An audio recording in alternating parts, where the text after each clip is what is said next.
Hello and welcome to Blue Table Talk. I'm Sherry Hubert, Associate Dean of Admissions at Duke's Fuqua School of Business. And we're excited to talk about our not so new anymore, because this is our fourth YouTube series where we discuss life at Fuqua with our students through their experiences and through the experiences of our community members. And, it's been wonderful, talking about different really important topics. And even this particular month is even more meaningful in that we talk about equity and empowerment. It's the International Women's Month. We're also celebrating Women's History Month. And so today's session, which I'll host, we have three wonderful guests, students in a variety of different programs. And they will talk about, their experiences with both encouraging and achieving equity, but by being able to really empower themselves as well as empower others around them. And we'll also try and touch on the resources that we have at Fuqua and that they've availed themselves of at Fuqua in terms of helping all students, not just women, but all students balance school, work, and family. And so we're very excited to discuss today's topic. I'm so excited that you guys have joined me because I know you have busy schedules. Thank you to all of you out there who are joining us again. With that, I'm going to turn it over to our guests and have them briefly introduce themselves, and then we'll get right into the conversation. Awesome. Thanks, Sherry.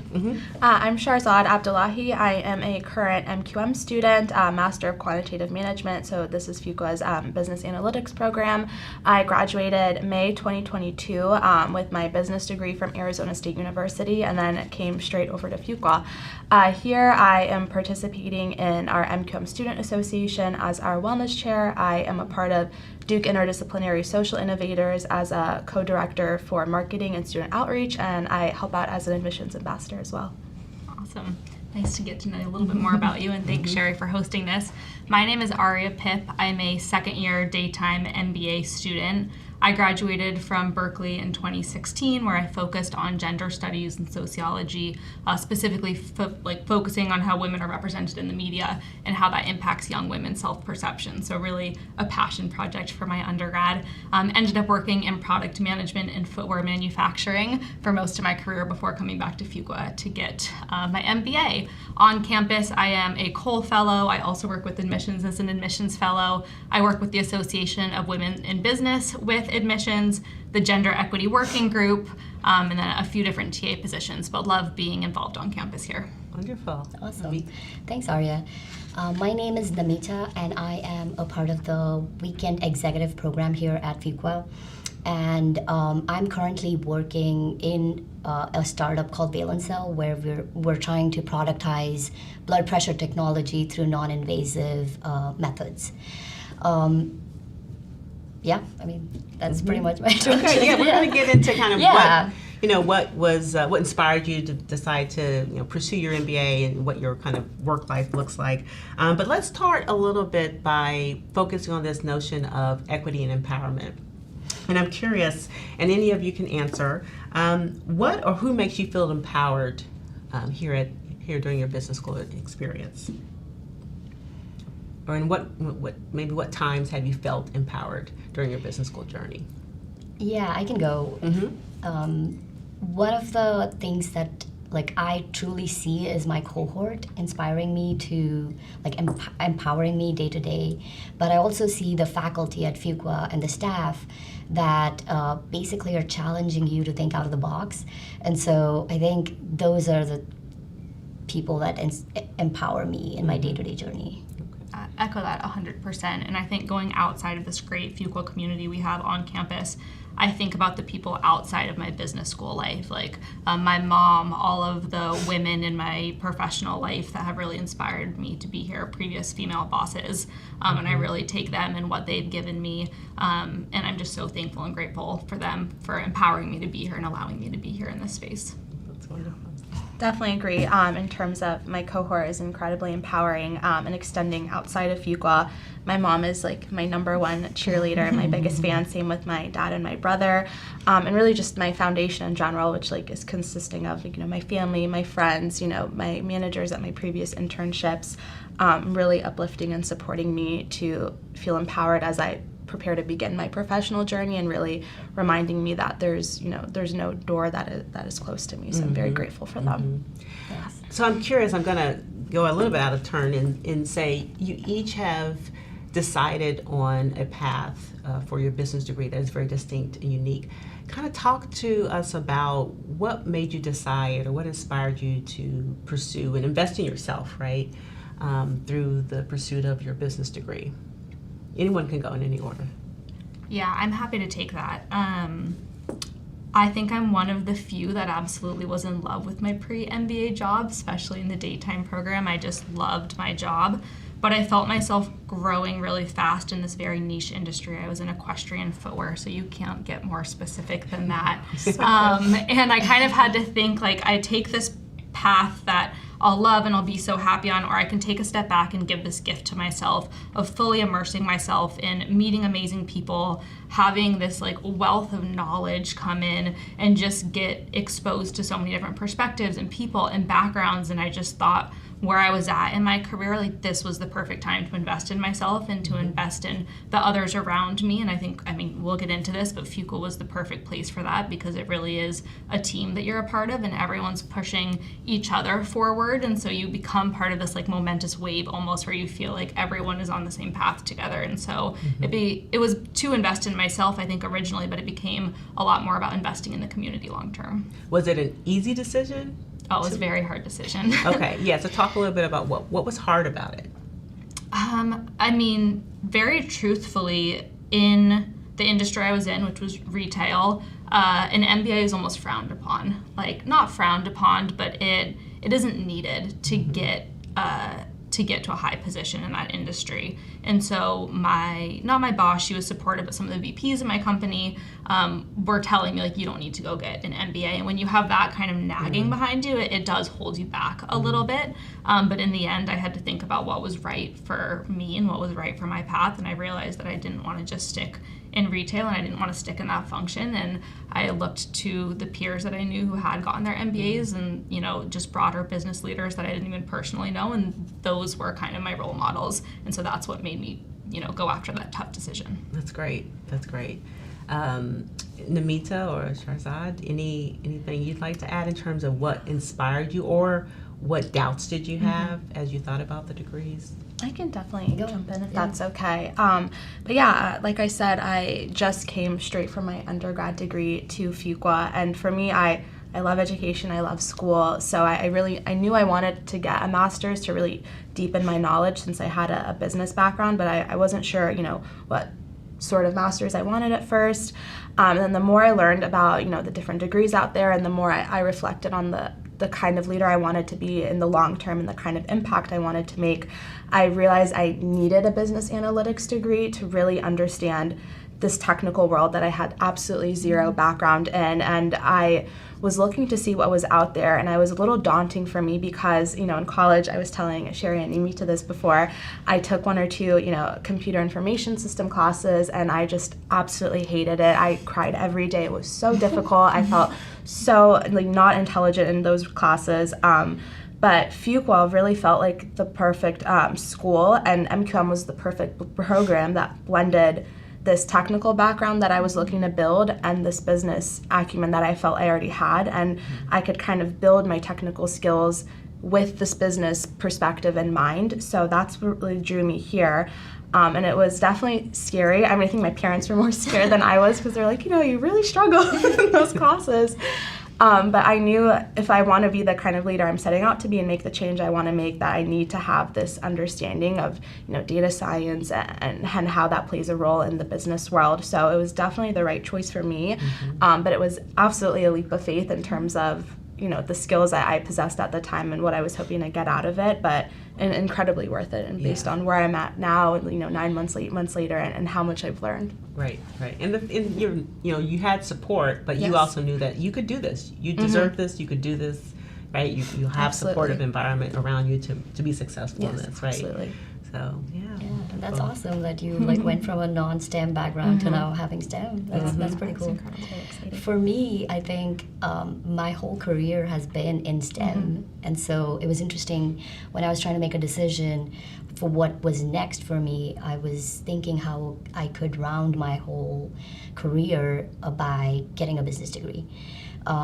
It was essentially, it stems from this desire that one day I want to run my own company, and so maybe this is the time where now I have the technical expertise and I'll go get the business expertise to kind of become the leader who can respect all the differences in different people or their opinions and value those and take the company to the next level. So that's where my motivation for business school comes from. And given that you're a working professional, what are some of the more challenging aspects of you having to make that decision and to do it while you have a very demanding job and role and responsibility too? Yes, so it all boils down to how badly you want it. And so I spoke to actually a lot of current, at that time, students and also alumni from this program, and all of them were like, everybody's in the same boat, you're gonna make it, like everybody's there to help you, like the Team Fuqua culture is evident in all these phone conversations that I had, and I'm like, okay, maybe it's not gonna be that bad. So they definitely helped me make this decision much easier. There were other decisions, like the financial decisions that we had to make. Obviously, like there are fewer fellowships for the weekend executive program, and so those are the kind of challenges that I had to deal with. Yeah, I hear a theme of, you each had, in some sense, a role model, mentors. You saw it in others. You saw that others were achieving this. And I'm a big believer that, to achieve it, to believe it, first believe it, but you need to see it to believe it, and then to achieve it, right? And so I, like you, was very similar to you, Arya, in that I didn't want to get pigeonholed in my industry.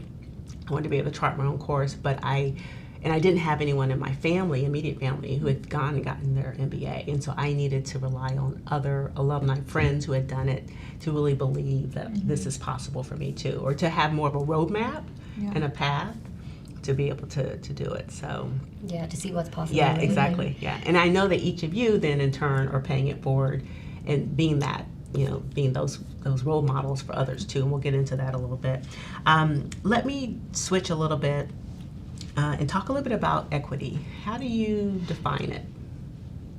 And we won't have everyone define it, but just anyone who, if it comes to mind quickly, how would you define equity? And then my follow-up to that is, have you achieved it here at Fuqua? If yes, in what way? If no, kind of what's been challenging? But first, let's define it. Let's define it. How would you define, or how does equity, manifested itself in your life? And it doesn't have to just be at school, but maybe in your professional life, even prior. Yeah, I can jump in here. I don't know if this is a good definition, but I guess it's sort of the definition that works for me. It's not really about having, the same, starting from the same place or having the same exact resources or whatever as someone else, but it's having enough of what I need to be the kind of leader, whatever it is I'm aspiring for. So Arya and I obviously have more professional experience, so I might need XYZ skills, XYZ resources in order to get where I'm going, but that's not going to be the same for you. So it's very different than equality for me. If it's not about treating everything equally, it's about really what does this specific human, this specific group of people need in order to be able to have access to something that everyone has. So whether it's enough, of certain roles, enough of, whatever it is, it's not a good definition, but it's really customizing, again, I keep going back to this word, assets or resources, so everyone can get to the same place in the long run or be able to be on a leveled platform eventually. Our definition is actually really similar with the one that I had thought of, just like creating an opportunity for equal access, even if someone's not coming from the same place, and that might mean individual attention, but making sure that everyone feels like, one, not only they can have it, but they deserve it as well. Wonderful. And do you feel like you've achieved, do you feel like it's an equitable environment here, or in your business school experience, or your work experience? Yeah, I think at Fuqua, it is equitable in terms of the diverse student body that I have found, and also it's inclusive in its values, and the faculty here also, you can see that demographically, like you have different professors, teachers, and also students coming in. So I think that way the environment here is equitable. To going back to the definition side though, I had a different, slightly different, that the first step towards defining equity is to accepting that it's not level, and then embracing and then figuring out ways that we can help make it more equitable.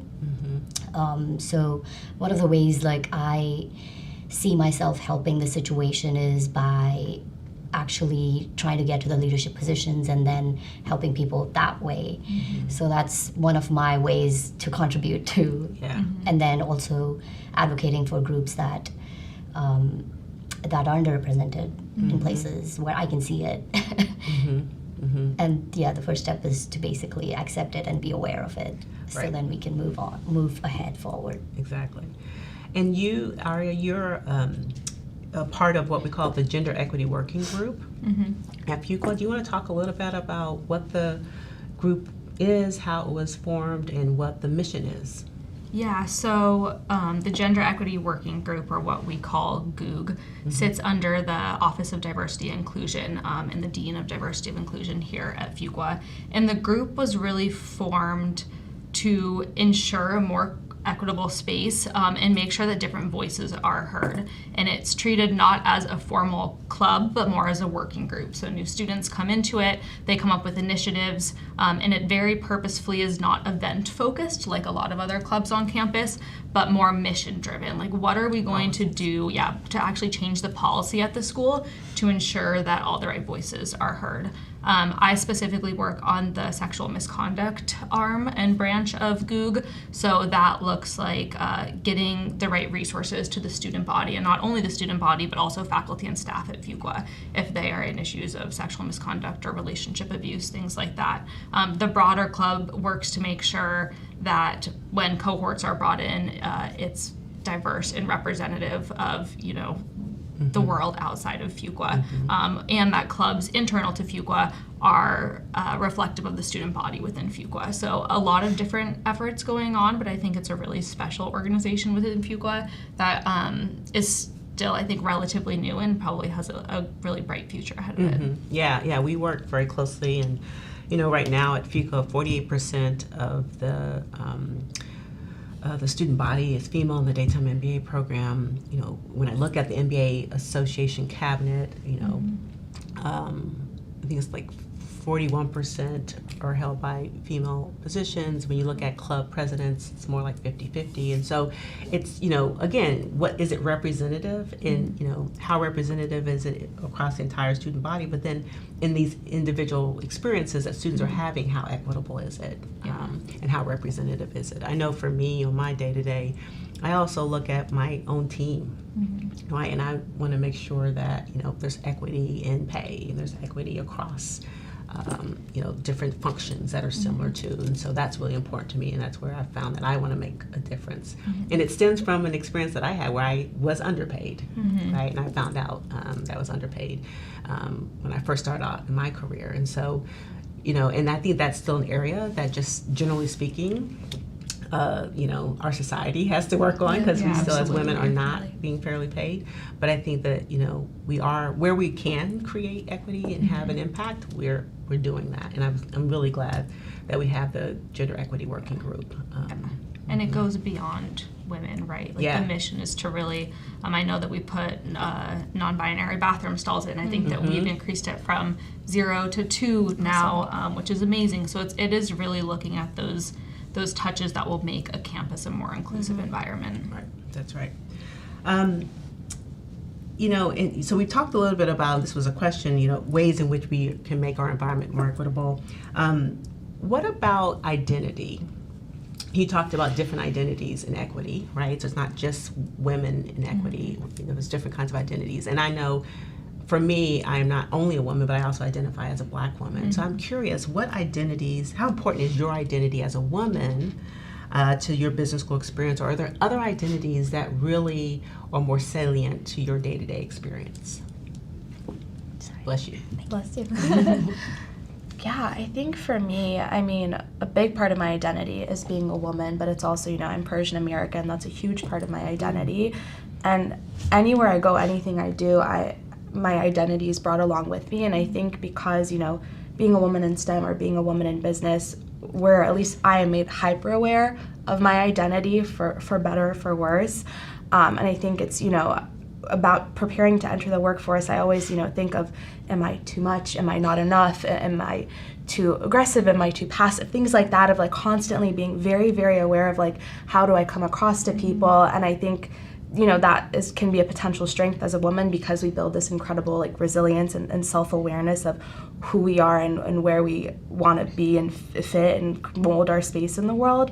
But I think it also, can be a little detrimental of trying to undo some of those societal conventions of how am I supposed to behave and how am I supposed to, act in a certain way. But I think, definitely I try to bring my identity in all the different layers, because it's very multidimensional and it's really spectrum, try to bring my layers of my identity everywhere I go, because I think the more comfortable I am in my own skin, the more that empowers me, but hopefully that empowers other people in their journeys, whether I know it or not. But I think, at the end of the day, just really embracing our identities, at least, I think it's a privilege to be able to do that, because I've had, women and allies who fought for that, right, and fought for me to be able to feel this comfortable. I think that really helps me feel empowered at the end of the day. Yeah. Oh, I love that. I love the sense of knowing yourself and being authentic creates a sense of empowerment. Yes. I love that. What about you guys? Yeah, so I mean, for me, it's really important. I mean, I identify as a woman, and I'm an immigrant. And also an immigrant in STEM, where I share some of your feelings. Where at the workplace, you could be the only woman in a meeting with a room full of men, but embracing that and just like being comfortable with that is what I have decided to go forward with it, because I think once you do that, then you're more comfortable in the space, you're more stable, you have a purpose, and then you're also like learning as you go, you're learning more how to deal with certain situations, keeping this bias that people have aside from the actual thing that you're trying to address.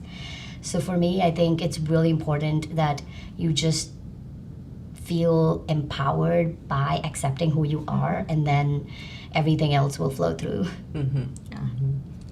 Yeah, echo everything you guys have said. I think, being a woman is obviously at the forefront of my identity. Being a white woman is also a part of my identity, and I think part of that identity I've been able to flex at Fuqua by the different opportunities to learn and be able to walk in other shoes or work with Stephanie's office on different diversity events to really make sure that I'm being an ally to those who maybe are in part of a marginalized community, or women who maybe feel like they don't have as much of a voice, and making sure that everyone at the table feels like they are able to hold space in the way that they deserve. Yeah. Aria is talking about Stephanie Robertson, who's the Assistant Dean of our Office of Diversity and Inclusion. And for those of you who were on our session, we talked about mental health. She was one of our guests there. And part of the question that I was going to ask each of you is like, how do you empower others? Right? And you talked a little bit about how you do. Can you talk a little bit about, like, perhaps even in your professional work or in your program, how, and give an example maybe in ways in which you've empowered others? Yeah, that's a lovely question. I think for me, it really stems from encouraging, especially, my classmates, my friends, to believe in themselves, which I know sounds incredibly cliche, but, if they're like, oh, I don't think I'm qualified enough to apply for this role, or I don't know if I'd get the votes if I ran for XYZ leadership position, and just looking at them and saying like, why not? I mean, why not you? Like, why, if you think someone else can do it, why can't you do it, and why can't you do it just as well? And I think, because I've had people do that for me, and when someone just believes in you so authentically and so deeply, it really helps build this layer of self-esteem and self-love. And I think that's really important to because we need that support system as humans and especially as women. So really trying to just be encouraging and really seeing, you have all these amazing qualities, why not you? And I think vocalizing it, I always try to vocalize to the people in my life of, I think your presentation was awesome, you killed it, or, whatever it is, like you look lovely today, like just whatever it is to kind of just bring, positivity into the room and obviously authentically, but to bring that positivity to lift people up and to remind them that why not you? Yeah. For me, I at my workplace I will do like check-ins with teams that have women. So I'll just go in and check in with them every few weeks just to see if everything is fine. Or it was a funny situation. I worked for a startup and we had our first women who just had a baby, and we didn't have a maternity leave plan or anything. And so it was interesting to see and support. Like all I had to do was just say, hey, if you need any support with some of the VPs or execs, like to roll out a plan, let me know. And yeah, I mean, we've put a plan together. Everything is good. She's on her leave right now. Awesome. So I think it's all about like just reaching out and saying the same things, like encouraging people, and every small thing counts. So Right. And is there also a paternity plan? I'm not sure. Okay. Next step. That's a good question. Yeah, that's part of equity. Yeah, That's true. Yeah. And it just brought me, I mentioned it because we also have a Male Allies program here at Fuqua that works very closely with the Association of Women in Business, because, it's very important if we're thinking about empowering ourselves and each other. We also need our male counterparts to feel empowered to empower us and feel empowered to empower their other male colleagues to support and to be focused on equity. Yeah. Right. It's not the onus is not on us. Right. Right. And I have to say, I've been just blown away by the Male Allies at Fuqua in like such a deep way, whether it's with AWIB, the Association of Women in Business, or with Goog, the way that some of these men are showing up to support like the initiatives of women is incredible. Yeah. It's very important. Okay, so let's go. We talked a little bit about your experience and why you decided to pursue your degrees. Any resources that you did? Were there any resources that you guys used or availed yourself of or learned about that you think would be beneficial for other, prospective individuals to know about, especially resources that might, support women or support your, feeling like I can do this? I can start out. I will start by saying that I didn't have a lot of financial resources to help fund my business school application journey. And we all know that there's an entire industry out there to help you kind of apply to business schools and pursue your MBA. And so I had to kind of look at what I had to work with and like kind of come up with a DIY approach to be a competitive applicant. I think the first thing that I did is I reached out to women and men at the business schools that I was interested in. And that will give you a really quick feel of if you're gonna fit in a community and if you fit with the culture there. I used a lot of online resources. I went through websites, I looked at blogs. There are some admissions coaching things where you can get like the advice that an admissions coach would give you, but for only like $50. So I found those kind of scrappy ways to do things and put together my research that way. But I would say overwhelmingly the support and the resources that I used were the people at the schools and the admissions committees at the schools, and just getting that real human touch point. Okay. And then what about you, Sharzad? So as an undergraduate student, how did you go about the process of applying, and what did you use? No, that's a fantastic question. And I think for me, very similar to you, Arya, I relied on the Fuqua blogs immensely. I mean, literally read like dozens and dozens of blogs like every single day, because I really was able to get a feel of the Fuqua culture, the Team Fuqua spirit, and kind of get a sense of what does day-to-day life look like at Fuqua. And then kind of like you were saying, I talked to a lot of students as well, and alumni, current students, even MBA students, because, we're all part of the Fuqua team as well. So that was incredibly helpful, because at the end of the day, I came to Fuqua partly because of the curriculum and the academic experience, but just as importantly, the social environment and the cultural fit. That is incredibly important for me, because I always try to position myself to choose, schools or companies, whatever it is, where I feel very aligned in terms of my values and how I feel like I'll be able to make a change, and how I will be able to feel, will I fit in, will I be accepted in that sense. So I think that people at the end of the day are Fuqua's greatest strength, and that was definitely the best way for me to understand, what is Fuqua all about, and do I see myself here? Will I thrive? Yeah.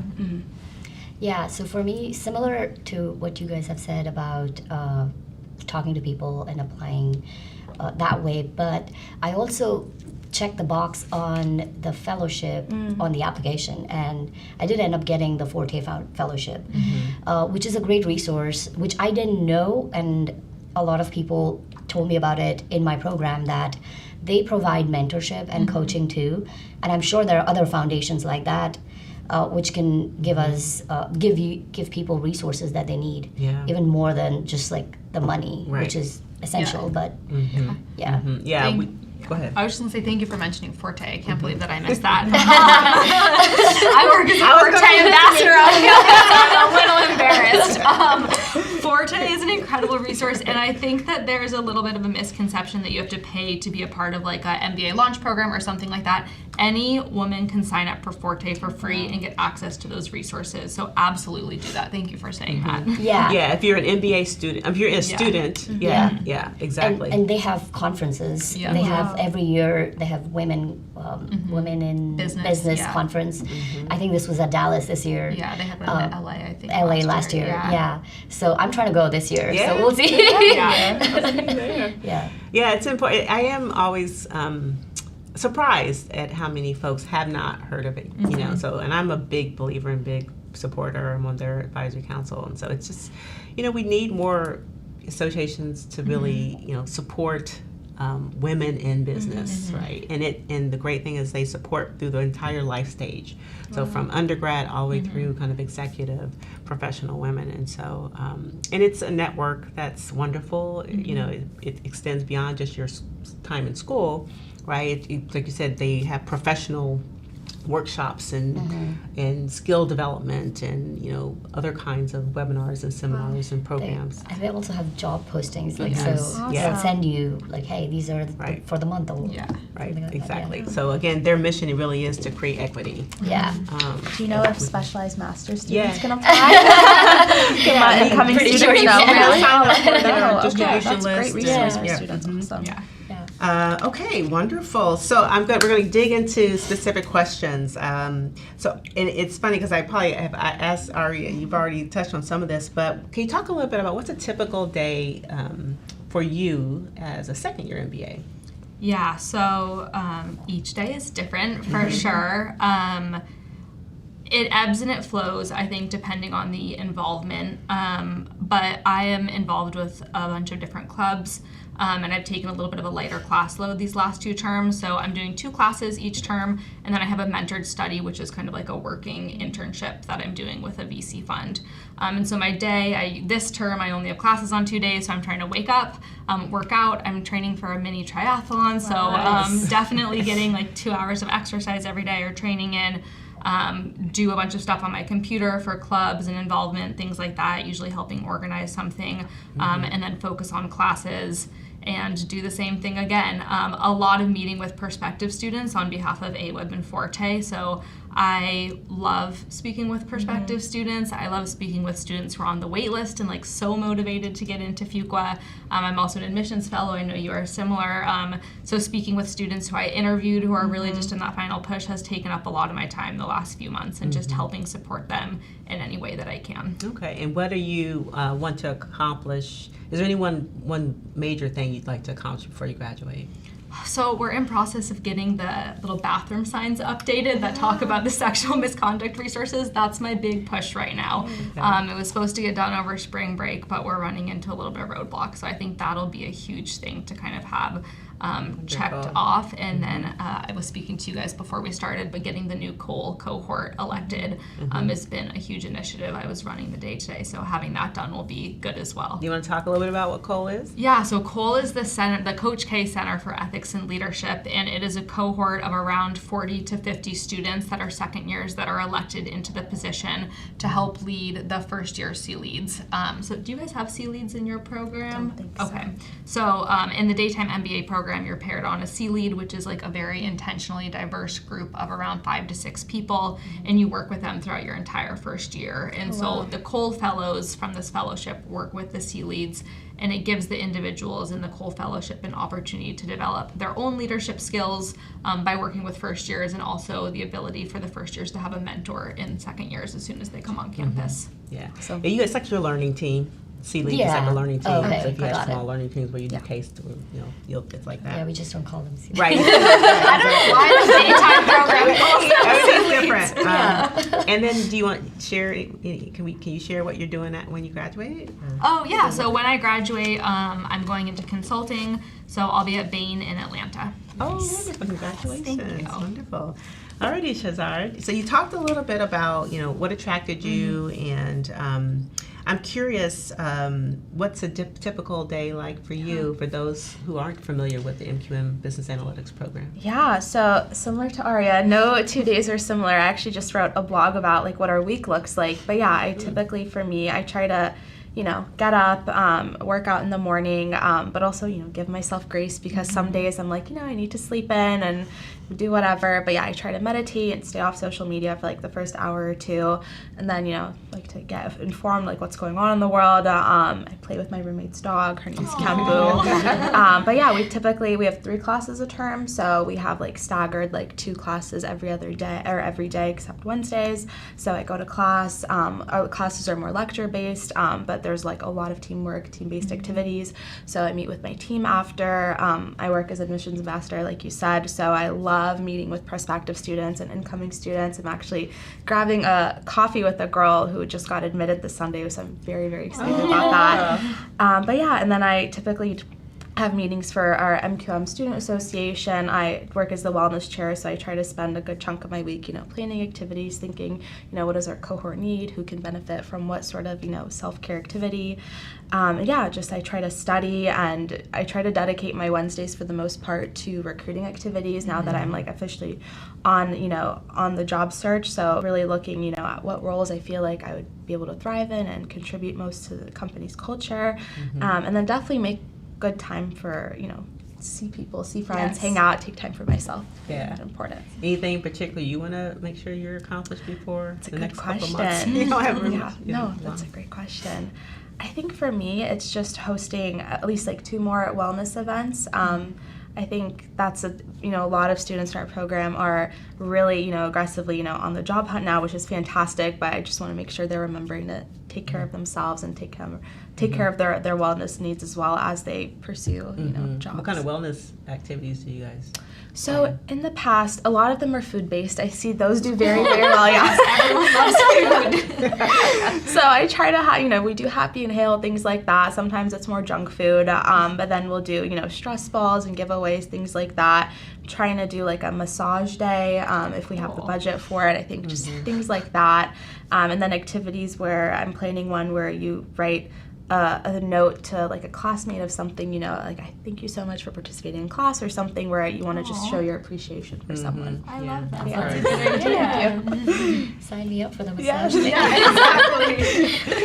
So Namita, so for you, I'm curious, as a working professional, are there any, hacks or tips, or how do you compartmentalize or balance kind of that professional responsibilities and your academic responsibilities and social, right? I mean, because that's also a benefit. So Yeah. They're like, it's obviously very demanding, the business school, but work is also demanding. But there are so many advantages, I think, that working professionals have that are in business school, especially what I learn on the weekend, I can apply it immediately in class. And so there have been times where we've done like a leadership project or something, like with the flashcards, and then I go and take them and do it with my team back to school. So Yeah, but definitely, I think time management is one of the key things that everyone will face. At some point, there'll be burnout, and all you have to, like, you have to rely on your support systems to like keep you mentally and emotionally strong, so that you're not like, oh, why did I even sign up for this?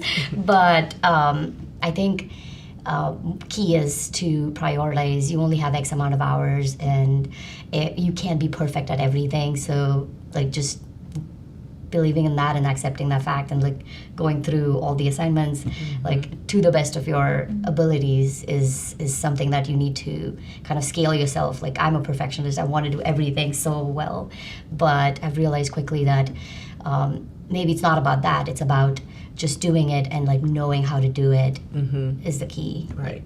And for those who aren't familiar with our executive MBA format, Yeah. do you want to talk a little bit about what the typical kind of month might be? And Yeah. residency? So for those people who are local, we come in twice. One is for the residency, and then you have the option to come in for hybrid. But all those who are out of state come in only. Like the residencies are mandatory.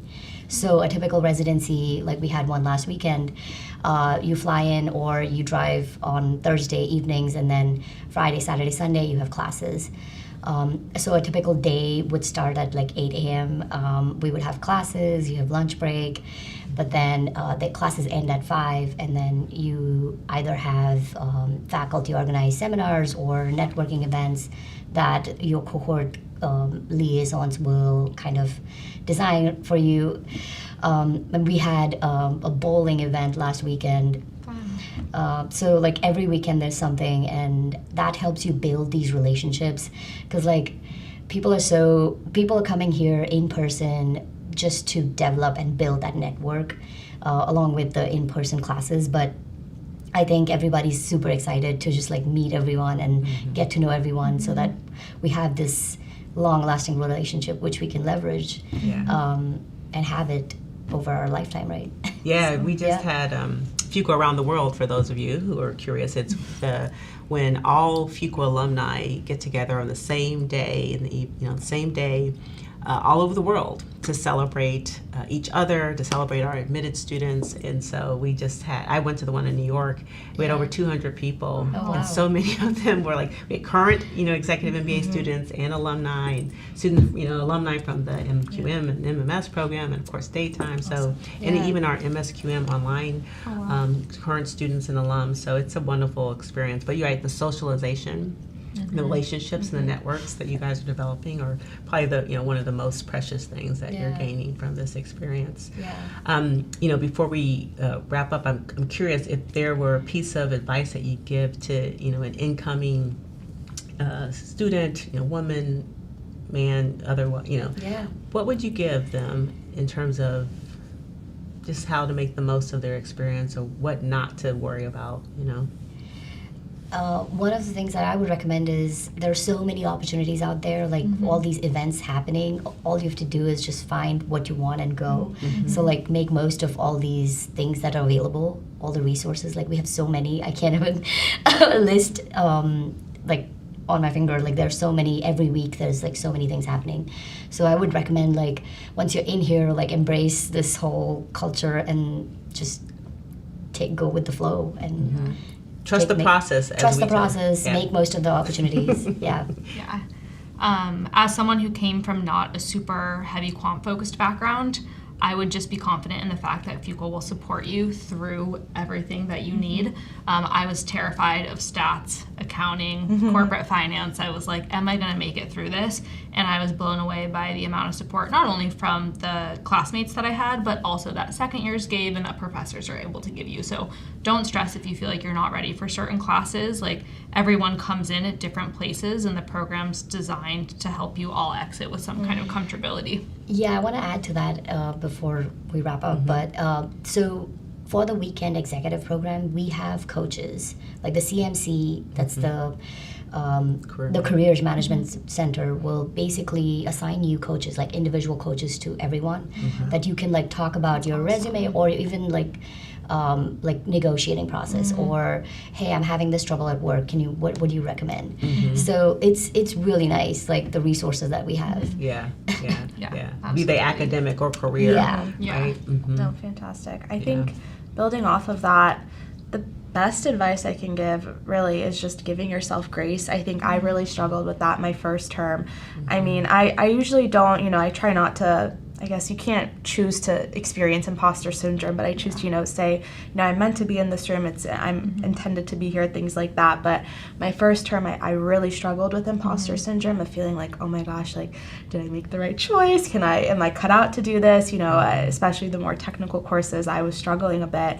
But I think a lot of that, I forgot to give myself grace and to say, be patient with yourself. Like, you're not, don't compare yourself to your peers, and you're not on the same learning curve as everyone else. So really, take away what you want from this program, or whether it's MBA, MQM, MMS, and know that your learning journey is your own. And again, definitely stray away from comparisons, but also lean in on your support system, both at home and if you're in, the Durham area, lean in on your support system here with your peers, with the faculty. I was really blown away at the amount of support I received, and when I was comfortable enough to ask for help and say, hey, like, can anyone tutor me in SQL? I don't really know what's going on. So yeah, definitely leaning in on your support system, and just being patient with yourself is the best. And I think also, not like you're saying, there's so many things to do. You have to be picky in a way, in order to not overextend yourself. See really where do you think you can add the most value, what's going to be most valuable for your learning journey,